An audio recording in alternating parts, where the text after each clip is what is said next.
ಪ್ರವಾಸೋದ್ಯಮ. ಕರ್ನಾಟಕ ಕರಾವಳಿ ಜಿಲ್ಲೆಗಳ ವಿಶೇಷ ಪ್ರವಾಸೋದ್ಯಮ ಸಾಮರ್ಥ್ಯವನ್ನು ಸದುಪಯೋಗಪಡಿಸಲು ಸಮಗ್ರ ಕರಾವಳಿ ಪ್ರವಾಸೋದ್ಯಮ ಅಭಿವೃದ್ಧಿ ಯೋಜನೆಯನ್ನು ರೂಪಿಸಲಾಗುವುದು. ಈ ತಾಣಗಳಲ್ಲಿ ವಾಯುಯಾನ ಹಾಗೂ ಜಲಸಾಹಸ ಪ್ರವಾಸೋದ್ಯಮ ಭಾಗಿದಾರರ ಸಹಯೋಗದೊಂದಿಗೆ ಸೀ ಪ್ಲೇನ್ ಹಾಗೂ ಹೆಲಿ ಟ್ಯಾಕ್ಸಿಗಳ ಮುಖಾಂತರ ಸಂಪರ್ಕ ಕಲ್ಪಿಸಲಾಗುವುದು. ಜೊತೆಗೆ ಜಾಯ್ ರೈಡ್ ಹಾಗೂ ರಿವರ್ ಕ್ರೂಯಿಸ್ ಚಟುವಟಿಕೆಗಳನ್ನು ಪ್ರೋತ್ಸಾಹಿಸಲಾಗುವುದು.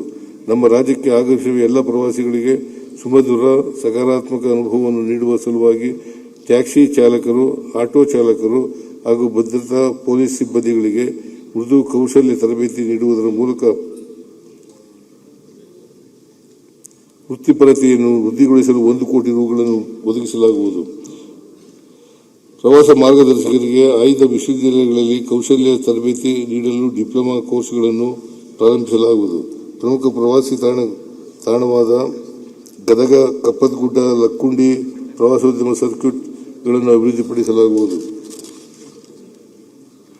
ಚಿಕ್ಕಮಗಳೂರು ಜಿಲ್ಲೆಯಲ್ಲಿ ಪ್ರವಾಸೋದ್ಯಮ ಕ್ಷೇತ್ರವನ್ನು ಅಭಿವೃದ್ಧಿಪಡಿಸಲು ಮುಳ್ಳಯ್ಯನಗಿರಿ, ಸೀತಾಳಯ್ಯನಗಿರಿಯಿಂದ ಕೈಮರದವರೆಗೆ PPP ಮಾದರಿಯಲ್ಲಿ ರೋಪ್ ವೇ ನಿರ್ಮಿಸಲಾಗುವುದು. ಕರ್ನಾಟಕ ವಸ್ತು ಪ್ರದರ್ಶನ ಪ್ರಾಧಿಕಾರದ ಸಮಗ್ರ ಮೂಲಸೌಕರ್ಯಗಳ ಅಭಿವೃದ್ಧಿಗೆ 10 ಕೋಟಿ ರೂಗಳನ್ನು ಒದಗಿಸಲಾಗುವುದು.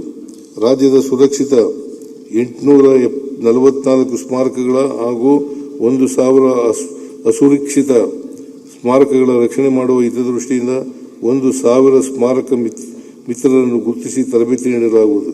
ಇವರುಗಳನ್ನು ಇಲಾಖೆಯ ಮಾನ್ಯತೆ ಪಟ್ಟಿಯಲ್ಲಿ ಸೇರ್ಪಡೆ ಮಾಡಲು ಕ್ರಮ ವಹಿಸಲಾಗುವುದು. ಅಂಜನಾದ್ರಿ ಬೆಟ್ಟವನ್ನು ವಿಶ್ವಪ್ರಸಿದ್ಧ ಪ್ರವಾಸಿ ತಾಣವನ್ನಾಗಿ ಅಭಿವೃದ್ಧಿಪಡಿಸಲು ನಮ್ಮ ಸರ್ಕಾರವು ಸಮಗ್ರವಾದ ಯೋಜನೆಯನ್ನು 100 ಕೋಟಿ ರು ವೆಚ್ಚದಲ್ಲಿ ರೂಪಿಸಿದೆ.